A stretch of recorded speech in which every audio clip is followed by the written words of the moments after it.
Vous êtes à l'écoute de l'émission Présence protestante. Au micro Georges Quenon, bonsoir à vous toutes et tous. Dans un très beau texte intitulé « Vis le jour d'aujourd'hui », sœur Odette Prévost nous invite à vivre chaque jour comme un nouveau jour, sans nous charger des regrets ou des échecs d'hier, et pas davantage des inquiétudes du lendemain.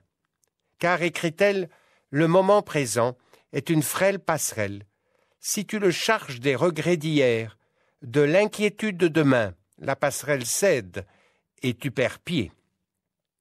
Ce fut l'expérience de l'apôtre Pierre. Un jour, lorsqu'après avoir travaillé toute une nuit à pêcher, il rentre bredouille au petit matin. Mais il rencontre Jésus qui l'invite à aller plus loin. Aller plus loin. C'est le thème du propos du pasteur Patrick Deneut que je vous invite à écouter maintenant.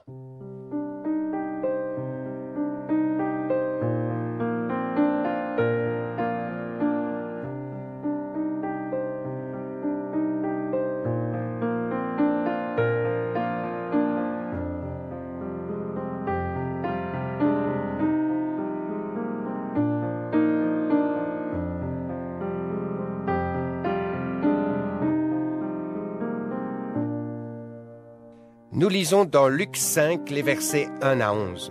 Un jour, Jésus est au bord du lac de Génézareth. Une foule nombreuse est tout près de lui pour écouter la parole de Dieu. Jésus voit 2 barques au bord du lac. Les pêcheurs en sont descendus et ils lavent leurs filets.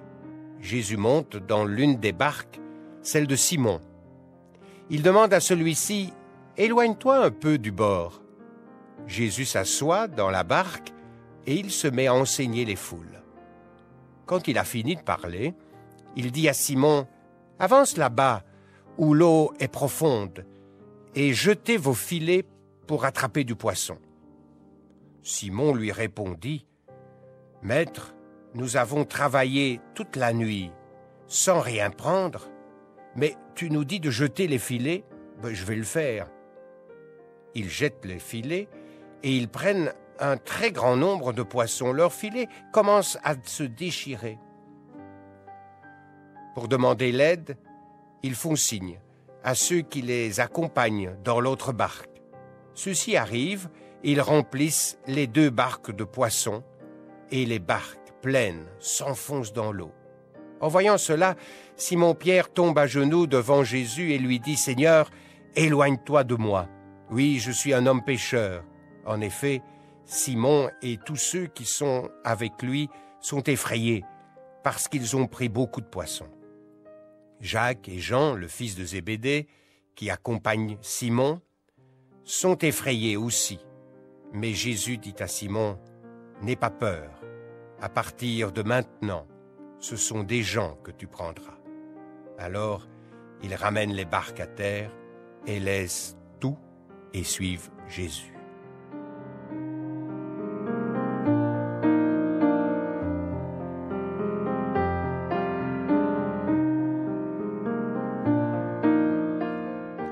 L'appel des premiers disciples. En s'appuyant sur la parole de Jésus-Christ, Simon ose s'aventurer vers des eaux profondes et lâcher ses filets. Prenons le temps de nous poser face à Dieu avant d'agir. Pour mieux comprendre ce récit, le contexte, ce passage de Luc se situe au commencement de la vie publique de Jésus, première étape de son ministère en Galilée. Au chapitre précédent, Luc nous montre d'emblée quelle expérience Jésus se forge. Accueil et rejet. Tout le long de l'Évangile vont caractériser son ministère. Ce passage marque un moment charnière, un tournant où Jésus seul au départ se retrouve accompagné dans son ministère par des personnes qu'il a choisies. Dans la barque, entouré, serré par la foule, Jésus monte dans la barque de Simon qu'il connaît pour avoir guéri sa belle-mère. Il lui demande son aide, s'éloigner un peu sur le lac, afin que sa voix porte auprès d'un des plus grands nombres. Remarquons que Jésus n'exige rien. Il lui demanda il nous est dit dans le verset 3. Cette relation très libre et non hiérarchique, Simon accepte d'être dérangé, interrompu dans son travail. En permettant à Jésus d'enseigner la foule depuis son bateau, il lui rend service. La mission de Jésus dépend totalement du bon vouloir de Simon. Luc nous montre également Jésus comme celui qui a une parole d'autorité, puisqu'il dit, quand il eut fini de parler, mais il parle encore, mais cette fois-ci pour s'adresser à Simon lui-même, dans l'univers de ses préoccupations journalières. On découvre alors que Simon se trouve dans une situation difficile. « Nous avons travaillé toute la nuit et n'avons rien pris. » Malgré son expérience, le pêcheur écoute celui qu'il appelle maître, ce charpentier qui s'autorise à venir le déranger et lui donner des conseils. Le geste de Simon. « Maître, puisque tu le demandes. » Simon n'obéit pas à une impulsion, mais demeure à l'écoute de la parole de Jésus et de la manière dont elle résonne en lui. Avance vers le large. Cette parole de Jésus l'incite à s'aventurer, à aller plus loin, à prendre un risque. En fait, ce que Simon écoute en priorité, ce n'est pas ce qu'il a vécu la nuit précédente, n'avoir rien pris comme poisson. Sur la parole du Maître, il parie que l'échec n'aura pas le dernier mot. Il ose recommencer, et la peur n'a pas de place en lui. Ce qui se produit, une pêche abondante, c'est l'autorité de Jésus, le charpentier, jointe à l'humilité, la confiance de Simon le pêcheur. La parole de Jésus, comme entendue, acceptée, débouche sur une promesse. Jésus-Christ, Fils de Dieu, une théophanie. Simon devient alors disciple et comprend qu'il est en face de Dieu, un mystère. Il ne dit plus maître, mais Seigneur. Dans cette relation authentique, il se reconnaît comme un pécheur, c'est-à-dire sa condition humaine. Dans cette relation, Jésus fait connaître sa vocation, la raison de son incarnation. Dieu le Fils qui vient sauver l'homme.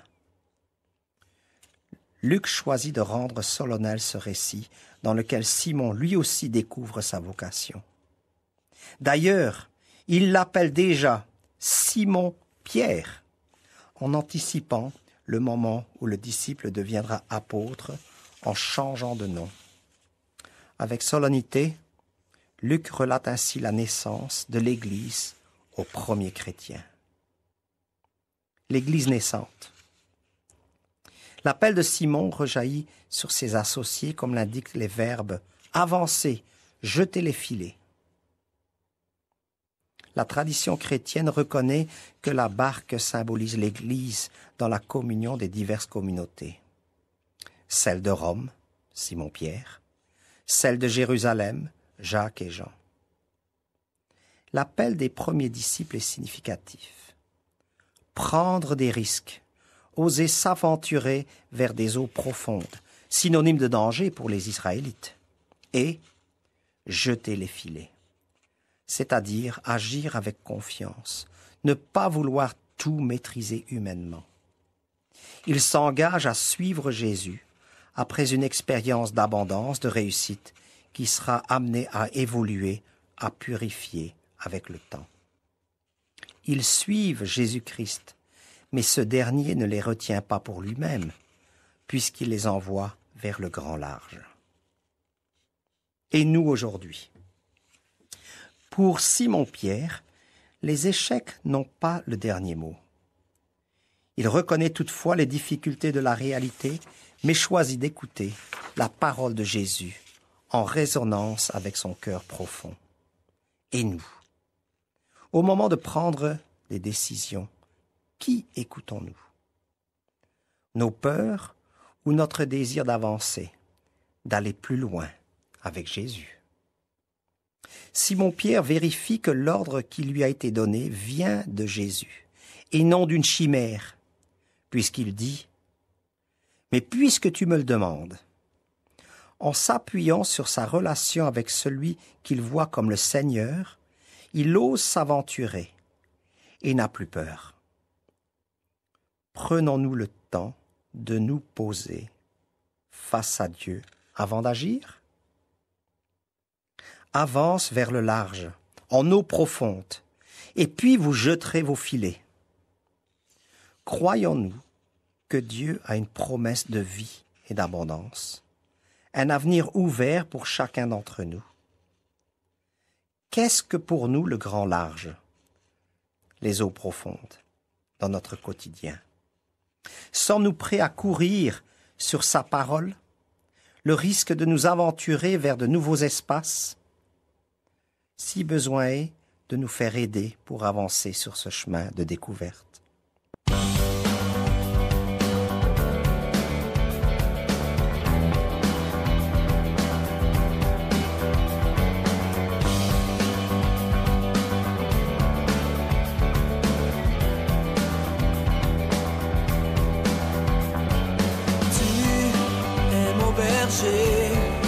Je ne manquerai de rien. Tu me fais reposer de verts pâturages. Je n'ai rien à craindre car tu es là à mes côtés. Quand je marche dans la vallée de l'ombre de la mort, tu es là, tout près de moi.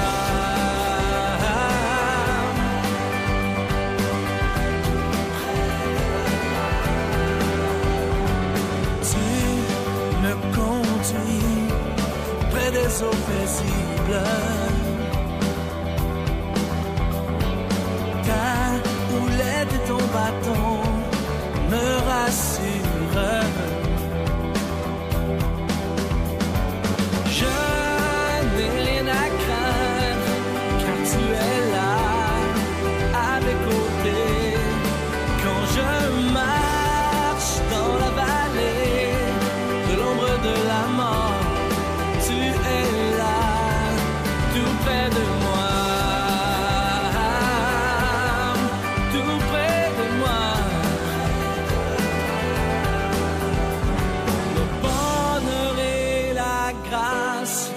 M'accompagneront tous les jours de ma vie et j'habiterai dans la maison de l'Éternel jusqu'à la fin de mes jours.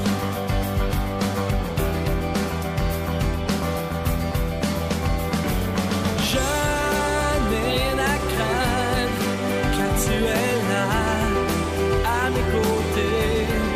Quand je marche dans la vallée de l'ombre de la mort, tu es là. Je n'ai rien à craindre car tu es là à mes côtés. Quand je marche dans la vallée de l'ombre de la mort, tu es là.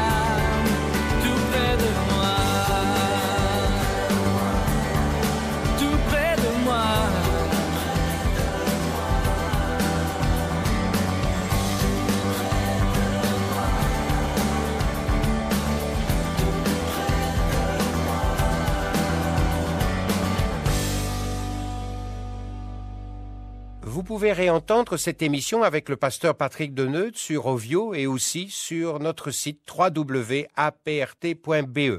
Vous pouvez également recevoir le texte de la méditation de ce soir sur simple demande à Présence protestante, 44 rue Brognier, 1070 Bruxelles.